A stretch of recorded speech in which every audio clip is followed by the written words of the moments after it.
Hey guys, I'm super excited today. I'm going to show you how I transformed my bathroom into this. Stay tuned.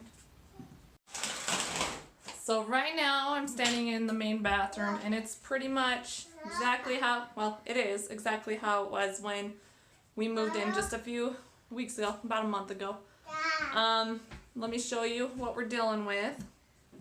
So you walk in right into the toilet, which is a little unfortunate, but not much we can do about that.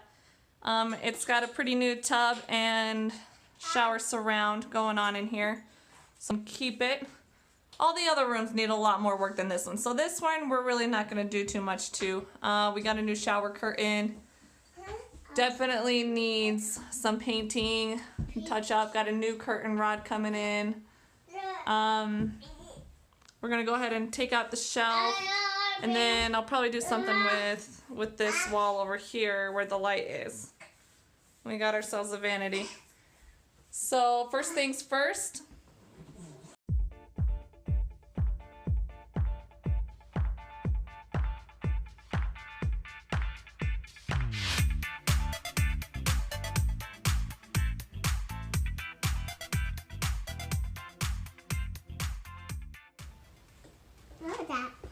And when I remodel, I like one of the cheap ways to upgrade your room remodel is to, they painted around the light switch too, my light switch is stuck to the wall, is to change out your outlets. Most houses, if it wasn't built recently, have these yellow plates and switches, and you can change them out for white ones, and it upgrades the space super cheaply and really well. Looks great. So, gonna help me? Yeah. So after all the prep work, we went ahead and started cleaning all the areas that were a little extra dirty that we needed the paint to stick to, so that we wouldn't get any dust in their paint. So right here where I ripped down that shelf, you can see, I mean, there's a little bit of rough edge, kind of just a little excess paint that can be sanded down. And I tore up a little bit of drywall here, and you can see that they were trying to find the studs. So we got all these little holes in the wall. So I'm just gonna take some painter's putty and I'm just gonna smooth it in there and smooth it out. And then I'll go back and take a drywall sanding block and sand it once it's dry. Comes pink, dries white. And I'm just gonna fill all of these holes.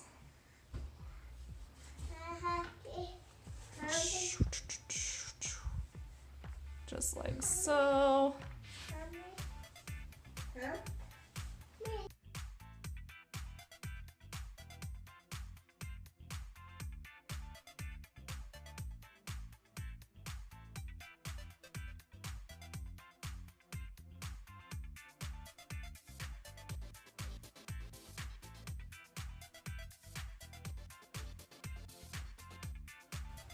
Okay, we're gonna let all that dry. You know it's dry because it turns white.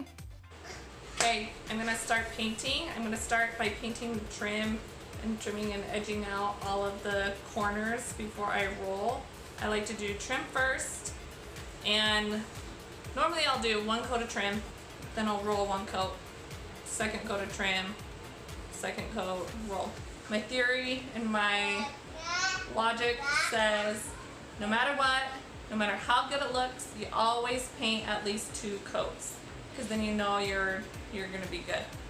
So I'm gonna start with the trim and the baseboards. You can see, and I'll show you here in a second, that the trim has some staining on it, some water damage and whatnot. But I have got a stain blocking primer, so it should be able to cover that up and help prevent any other staining that might happen in the future. So let me show you what that looks like. Not the prettiest, right? Kind of gross. So most of the rooms and areas in this whole house are missing trim pieces. So we're gonna be replacing trim everywhere. So this is the one room that has trim, and that makes me happy. So I'm gonna work with it, I'm gonna paint it, and we'll see how it goes.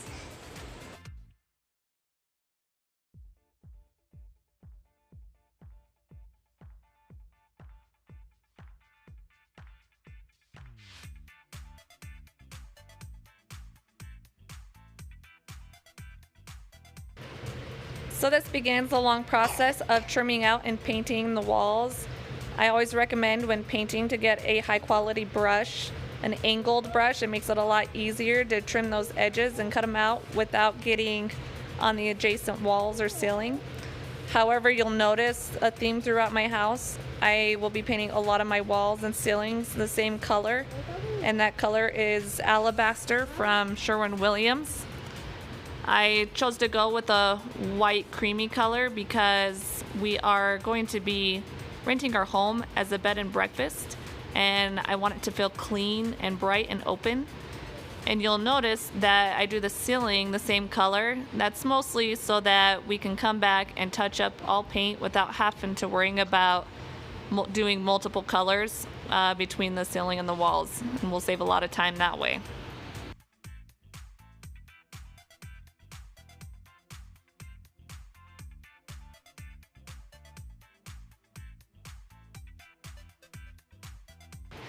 Here I decided to go ahead and paint the back of the vanity wall black. I always like to add a little wow factor in a room, somewhere for your eye to go when you walk in. And this room especially, when you walk in, the toilet is right there, so this should bring your eye towards the sink and hopefully make it stand out a little more and add a little bit of a wow factor.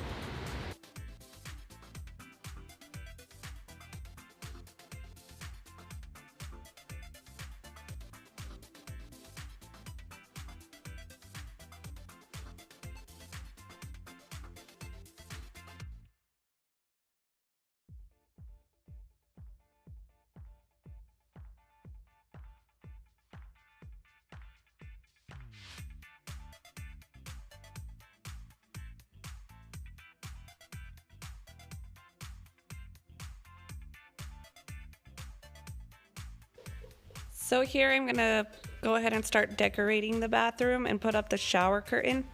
One thing I like to do with the shower curtains is get a little bit longer ones and put them a little bit higher above the surround. It just tends to make the small room look a little bit larger. I also like to do two curtains so that you can open up in the center. It makes it a little bit more high end and gives it a more luxurious feel.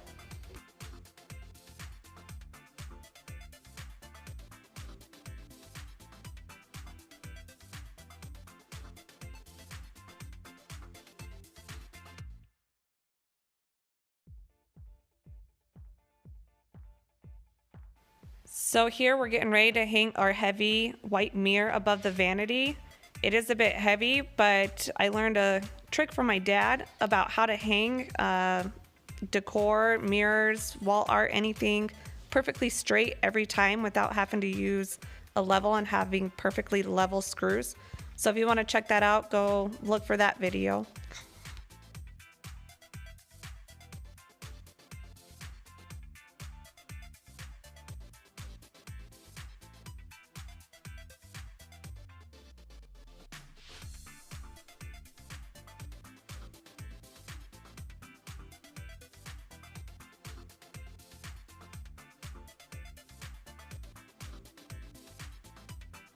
Here's another reminder of the before of the bathroom. We didn't make a lot of changes, and there were a few things I wish I could have changed, but just decided that my money was better spent elsewhere in other projects in the house. So we went ahead and just did a few changes by painting, adding some decor pieces, and then also changing out the shower curtain, but I think it turned out great.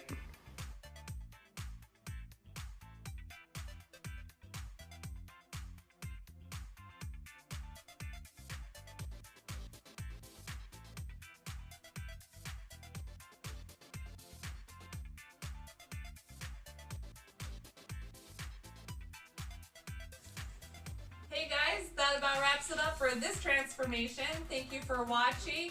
I would appreciate any support. Please like, comment, subscribe to my channel. I'll be doing other rooms in my house and always showing, little fun tips and tricks for DIY and woodworking. So go ahead and keep out for those future videos. Thanks.